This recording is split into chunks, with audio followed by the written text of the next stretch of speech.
Content creator ka ba? Kung content creator ka, para sa iyo ang video na to. Kaya naman panoorin mo hanggang dulo. At syempre, huwag mong kalimutang i-share para naman mapanood din ng mga kapwa natin content creator.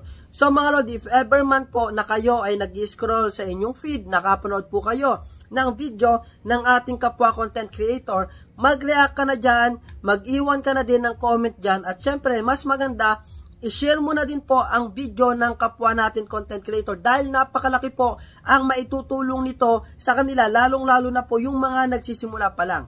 Dahil kapag ka naman ginawa natin yan, mga lodino, wala naman pong mawawala sa atin. Hindi naman po mababawasan ang pagkatao natin. Hindi naman matatapakan ng ating pride.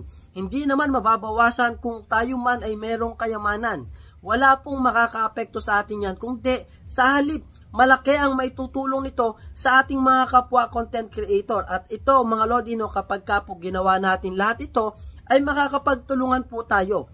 Dahil kung gusto natin, meron din pong mag-react, mag-comment, mag-share ng ating video, ay gawin din po natin yan sa ating kapwa content creator. Nang sa ganung paraan, pare-parehas po tayo dito magtulungan. Give and take lamang po tayo dito mga lodino. Kaya naman iparating mo na to sa ating mga kapwa content creator para lahat tayo dito magtulungan. Kaya huwag mong kalimutang i-share at i-follow na rin ako para updated ka sa aking mga video tutorials. Thank you!